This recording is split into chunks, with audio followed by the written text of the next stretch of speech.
ನಮಸ್ಕಾರ ಎಲ್ಲರಿಗೂ. ಶ್ರೀದೇವಿ ಭಾಗವತ ಮಹಾಪುರಾಣದ 2ನೇ ಸ್ಕಂದದ 3ನೇ ಅಧ್ಯಾಯದ 2ನೇ ಭಾಗಕ್ಕೆ ಎಲ್ಲರಿಗೂ ಸ್ವಾಗತ. 3ನೇ ಅಧ್ಯಾಯದ ಮೊದಲ ಭಾಗದಲ್ಲಿ ನಾವು ಮಹಾಭಿಷರಾಜ ಹಾಗೆಯೇ ಗಂಗೆ ಯಾವ ರೀತಿ ಬ್ರಹ್ಮನಿಂದ ಶಾಪವನ್ನು ಪಡೀತಾರೆ, ಶಾಪವನ್ನು ಪಡ್ಕೊಂಡ ನಂತರದಲ್ಲಿ ಮಹಾಭಿಷರಾಜ ಪುರುವಂಶದಲ್ಲಿ ಹುಟ್ಟಿದಂತಹ ಪ್ರತೀಪರಾಜನ ಉದರದಲ್ಲಿ ಜನಿಸುವುದು ಯೋಗ್ಯ ಅಂತ ಆಲೋಚನೆ ಮಾಡ್ತಾನೆ. ಆ ಸಮಯದಲ್ಲಿ ಪೃಥ್ವಾದಿ ಅಷ್ಟವಸುಗಳು ಸ್ತ್ರೀ ಸಮೇತರಾಗಿ ಕ್ರೀಡಿಸುತ್ತಾ ಅಕಸ್ಮಾತ್ತಾಗಿ ವಸಿಷ್ಠ ಋಷಿಗಳ ಆಶ್ರಮಕ್ಕೆ ಬರ್ತಾರೆ. ಪೃಥ್ವಿ ಮೊದಲಾದಂತಹ ವಸುಗಳಲ್ಲಿ ಶ್ರೇಷ್ಠನಾದಂತಹ ದ್ಯೌ ಎಂಬ ಹೆಸರುಳ್ಳ ಒಬ್ಬ ವಸು ಇರ್ತಾನೆ. ಆತ ತನ್ನ ಹೆಂಡತಿಯೊಂದಿಗೆ ಅಲ್ಲಿಗೆ ಬಂದಿರ್ತಾನೆ. ವಸಿಷ್ಠಾಶ್ರಮದಲ್ಲಿದ್ದ ನಂದಿನಿ ಧೇನುವನ್ನು ನೋಡಿ ಆಕೆ ತನ್ನ ಗಂಡನನ್ನು ಕುರಿತು ಈ ಗೋವು ಯಾರದ್ದು ಅಂತ ಕೇಳ್ತಾಳೆ. ಆಗ ದ್ಯೌ ಹೇಳುತ್ತಾನೆ, ಇದು ವಸಿಷ್ಠ ಮಹರ್ಷಿಯದ್ದು. ಆ ಗೋವಿನ ಹಾಲನ್ನು ಕುಡಿದಂತಹ ಪುರುಷ ಅಥವಾ ಸ್ತ್ರೀ ಯಾರಾದರೂ ಆಗಿರಲಿ, ಯಾರು ಕುಡಿತಾರೋ ಅವರು ಯಾವಾಗಲೂ ಯೌವನವನ್ನು ಕಳೆದುಕೊಳ್ಳದವರಾಗಿ 10,000 ವರ್ಷಗಳ ತನಕ ಆಯಸ್ಸುಳ್ಳವರಾಗ್ತಾರೆ ಅಂತ. ಈಗ ಅದನ್ನು ಮುಂದುವರಿಸ್ತಾ ಇವತ್ತಿನ 2ನೇ ಭಾಗದಲ್ಲಿ ಏನಾಗುತ್ತೆ ಅನ್ನುವಂಥದ್ದನ್ನು ನೋಡೋಣ. ತನ್ನ ಗಂಡನ ಮಾತನ್ನು ಕೇಳಿ ಸುಂದರಿಯಾದಂತಹ ಆ ದ್ಯೌ ವಸುವಿನ ಪತ್ನಿ ಈ ರೀತಿಯಾಗಿ ಹೇಳ್ತಾಳೆ, ಭೂಲೋಕದಲ್ಲಿ ಉಶೀನರನೆಂಬ ಶ್ರೇಷ್ಠ ರಾಜನ ಮಗಳಾದ ಅತ್ಯಂತ ಸುಂದರಿಯಾದ ನನ್ನ ಗೆಳತಿಯೊಬ್ಬಳು ಇದ್ದಾಳೆ. ಎಲೈ ಭಾಗ್ಯಶಾಲಿಯಾದಂತಹ ವಸುವೆ, ನನ್ನ ಸಖಿಗೋಸ್ಕರ ಮಂಗಳಕರವಾಗಿಯೂ ಇಷ್ಟಾರ್ಥವನ್ನು ಸಲ್ಲಿಸುವ ಹಾಲನ್ನು ಕೊಡತಕ್ಕದ್ದಾಗಿಯೂ ಇರುವಂತಹ ಕರುವಿನೊಂದಿಗೆ ಕೂಡಿರುವಂತಹ ಈ ನಂದಿನಿ ಧೇನುವನ್ನು ಶ್ರೇಷ್ಠವಾದ ಆಶ್ರಮಕ್ಕೆ ತೆಗೆದುಕೊಂಡು ಬಾ. ನನ್ನ ಸಖಿಯು ಈ ನಂದಿನಿ ಧೇನುವಿನ ಹಾಲನ್ನು ಕುಡಿದು ಮನುಷ್ಯರಲ್ಲಿ ಅವಳೊಬ್ಬಳಾದರೂ ಯಾವಾಗಲೂ ಮುಪ್ಪು ಮತ್ತು ರೋಗಗಳು ಇಲ್ಲದವಳು ಆಗಲಿ ಅಂತ ಹೇಳ್ತಾಳೆ. ನಿಷ್ಕಲ್ಮಶನಾಗಿದ್ದ ದ್ಯೌ ಅನ್ನುವಂತಹ ವಸು ತನ್ನ ಪತ್ನಿಯ ಈ ಮಾತನ್ನು ಕೇಳಿ ಪೃಥ್ವಿ ಮೊದಲಾದ ಎಲ್ಲ ವಸುಗಳಿಂದ ಕೂಡಿಕೊಂಡು ಇಂದ್ರಿಯ ನಿಗ್ರಹಶೀಲರಾದ ವಸಿಷ್ಠ ಮಹರ್ಷಿಗಳನ್ನು ತಿರಸ್ಕರಿಸಿ, ಅಂತಂದರೆ ಅವರನ್ನು ಕೇಳದೆ ನಂದಿನಿ ಧೇನುವನ್ನು ಅಪಹರಿಸ್ತಾನೆ. ಹೀಗೆ ಅವರು ನಂದಿನಿ ಗೋವನ್ನು ಅಪಹರಿಸಿಕೊಂಡು ಹೋದ ಮೇಲೆ ಹಣ್ಣುಗಳನ್ನು ತರುವುದಕ್ಕೋಸ್ಕರ ವನಕ್ಕೆ ಹೋಗಿದ್ದಂತಹ ವಸಿಷ್ಠ ಮಹರ್ಷಿಗಳು ಆಶ್ರಮಕ್ಕೆ ವಾಪಸ್ಸಾಗ್ತಾರೆ. ಹೀಗೆ ಆಶ್ರಮಕ್ಕೆ ಬಂದು ಅಲ್ಲಿ ಕರುವಿನಿಂದ ಕೂಡಿರುವಂತಹ ನಂದಿನಿ ಗೋವನ್ನು ಎಲ್ಲಿಯೂ ಕಾಣದೆ ವಸಿಷ್ಠರು ಎಲ್ಲ ಗುಹೆಗಳಲ್ಲಿ ಕಾಡುಗಳಲ್ಲಿಯೂ ಹುಡುಕ್ತಾರೆ. ಹೀಗೆ ಎಲ್ಲ ಕಡೆ ಹುಡುಕಿದಾಗ್ಯೂ ಕೂಡ ನಂದಿನಿ ಗೋವು ಸಿಕ್ಕದೇ ಇರುವಂತಹ ಸಂದರ್ಭದಲ್ಲಿ ಅವರು ಅತ್ಯಂತ ಕೋಪಗೊಳ್ಳುತ್ತಾರೆ. ಅನಂತರದಲ್ಲಿ ವಸಿಷ್ಠ ಮಹರ್ಷಿ ಧ್ಯಾನದಿಂದ, ಅಂದರೆ ಜ್ಞಾನ ದೃಷ್ಟಿಯಿಂದ ಗೋವನ್ನು ವಸುಗಳು ಅಪಹರಿಸಿದ್ದನ್ನು ಕಾಣುತ್ತಾರೆ. ಯಾವ ಕಾರಣದಿಂದ ವಸುಗಳು ನನ್ನನ್ನು ತಿರಸ್ಕರಿಸಿ ನಂದಿನಿ ಗೋವನ್ನು ಅಪಹರಿಸಿದರೋ ಆ ಕಾರಣದಿಂದ ಅವರೆಲ್ಲರೂ ಮನುಷ್ಯ ಶರೀರದಲ್ಲಿ ಹುಟ್ಟುವರು, ಇದರಲ್ಲಿ ಸಂದೇಹವಿಲ್ಲ. ಈ ರೀತಿಯಾಗಿ ಧರ್ಮಾತ್ಮರಾದಂತಹ ವಸಿಷ್ಠ ಮಹರ್ಷಿಗಳು ಆ ವಸುಗಳಿಗೆ ಶಾಪವನ್ನು ಕೊಡ್ತಾರೆ. ಈ ವಿಷಯವನ್ನು ತಿಳಿದಂತಹ ಅವರೆಲ್ಲ ಖಿನ್ನ ಮನಸ್ಕರಾಗಿ ಅತ್ಯಂತ ವ್ಯಸನಗೊಳ್ತಾರೆ. ಮತ್ತು ವಸಿಷ್ಠ ಮಹರ್ಷಿ ತಮಗೆ ಶಾಪವನ್ನು ಕೊಟ್ಟಿದ್ದಾರೆ ಅಂತ ತಿಳಿದವರಾಗಿ ಅವರ ಅನುಗ್ರಹಕ್ಕೋಸ್ಕರ ಆ ವಸಿಷ್ಠ ಮಹರ್ಷಿಯ ಸಮೀಪಕ್ಕೆ ವಸುಗಳು ಬರ್ತಾರೆ. ವಸುಗಳು ಆ ವಸಿಷ್ಠ ಮಹರ್ಷಿಯನ್ನು ಪ್ರಾರ್ಥಿಸಿ ಅವರನ್ನೇ ಶರಣು ಹೊಂದುತ್ತಾರೆ. ಆಗ ಧರ್ಮಾತ್ಮನಾದಂತಹ ವಸಿಷ್ಠ ಮಹರ್ಷಿ ತನ್ನ ಮುಂದಿರತಕ್ಕಂತಹ ಅತ್ಯಂತ ದೈನ್ಯದಿಂದ ಕೂಡಿದಂತಹ ವಸುಗಳನ್ನು ಕುರಿತು ದಯೆಯಿಂದ ಈ ರೀತಿಯಾಗಿ ಹೇಳ್ತಾನೆ, ಎಲೈ ವಸುಗಳಿರ, ನೀವೆಲ್ಲರೂ ಮನುಷ್ಯರಾಗಿ ಹುಟ್ಟಿ 1 ವರ್ಷದ ನಂತರ ಶಾಪ ವಿಮೋಚನೆಯನ್ನು ಹೊಂದುವಿರಿ.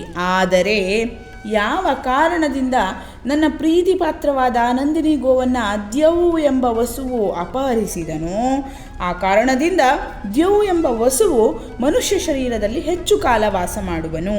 ಈ ರೀತಿಯಾಗಿ ಶಾಪವನ್ನು ಹೊಂದಿದಂತಹ ಆ ವಸುಗಳು ವಿಶಾಪದ ಗಡುವನ್ನು ತಿಳಿದು ಹೊರಟು ದಾರಿಯಲ್ಲಿ ಹೋಗುತ್ತಾ ನದಿಗಳಲ್ಲಿ ಶ್ರೇಷ್ಠವಾದ ಗಂಗಾ ನದಿಯನ್ನು ನೋಡ್ತಾರೆ. ಆ ಎಲ್ಲ ವಸುಗಳು ಶಾಪವನ್ನು ಪಡೆದಿದ್ದು ಅತ್ಯಂತ ವ್ಯಸನದಿಂದ ಕೂಡಿ ಗಂಗಾದೇವಿಯನ್ನು ನಮಸ್ಕರಿಸಿ ಈ ರೀತಿಯಾಗಿ ಪ್ರಾರ್ಥಿಸ್ತಾರೆ, ಎಲ್ಲವೂ ತಾಯಿಯೇ, ಅಮೃತವನ್ನು ಪಾನ ಮಾಡತಕ್ಕ ದೇವತೆಗಳಾದ ನಾವು ಹೇಗೆ ಮನುಷ್ಯರಾಗುವೆವು? ಅದರಲ್ಲೂ ಮನುಷ್ಯರ ಉದರದಲ್ಲಿ ಹೇಗೆ ತಾನೇ ಜನಿಸುವೆವು?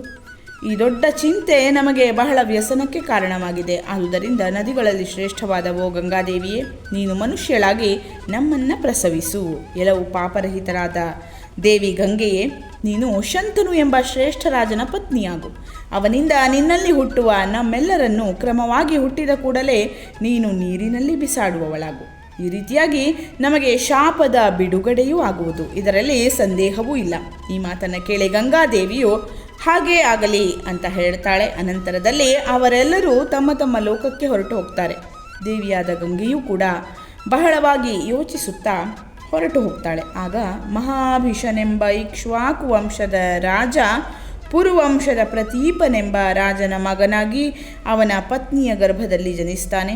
ಆ ಪುತ್ರನು ಶಂತನು ಎಂದು ಹೆಸರುಳ್ಳವನು. ರಾಜರಲ್ಲಿ ಶ್ರೇಷ್ಠನು, ಧರ್ಮಶೀಲನು, ಸತ್ಯವಾದ ಪ್ರತಿಜ್ಞೆ ಅಥವಾ ವಾಗ್ದಾನವುಳ್ಳವನು ಎಂದರೆ ಸತ್ಯವಂತನೂ ಆಗ್ತಾನೆ. ಆ ಪ್ರತೀಪರಾಜನು ಅತ್ಯಂತ ತೇಜಸ್ವಿಯಾದ ಸೂರ್ಯನನ್ನು ಸ್ತುತಿಸ್ತಾನೆ. ಆಗ ಆ ಗಂಗಾಜಲದ ದೆಸೆಯಿಂದ ಸುಂದರವಾದ ಮುಖವುಳ್ಳ ಮತ್ತು ಗಂಡನನ್ನು ಇಚ್ಛಿಸುತ್ತಿರುವಂತಹ ಒಬ್ಬ ಸ್ತ್ರೀ ಹೊರಗೆ ಹೊರಟು ಬಂದು ಪ್ರತೀಪರಾಜನ ಮೀನಿನಂತಿರತಕ್ಕ ಬಲಭಾಗದ ತೊಡೆಯಲ್ಲಿ ಕುಳಿತಳು. ಪ್ರತೀಪ ಮಹಾರಾಜ ತನ್ನ ತೊಡೆಯಲ್ಲಿ ಕುಳಿತುಕೊಂಡಿರತಕ್ಕಂತಹ ಆ ಸ್ತ್ರೀಯನ್ನು ಕುರಿತು ಈ ರೀತಿಯಾಗಿ ಹೇಳ್ತಾನೆ. ಎಲೈ ಸುಂದರವಾದ ಮುಖವುಳ್ಳ ಸ್ತ್ರೀಯೇ, ಚಿಕ್ಕ ಕನ್ನಿಕೆಗೆ ಕುಳಿತುಕೊಳ್ಳಲು ಯೋಗ್ಯವಾದ ಈ ನನ್ನ ಬಲತೊಡೆಯಲ್ಲಿ ನನ್ನನ್ನು ಕೇಳದೆ ನೀನು ಏಕೆ ಕುಳಿತಿರುವೆ?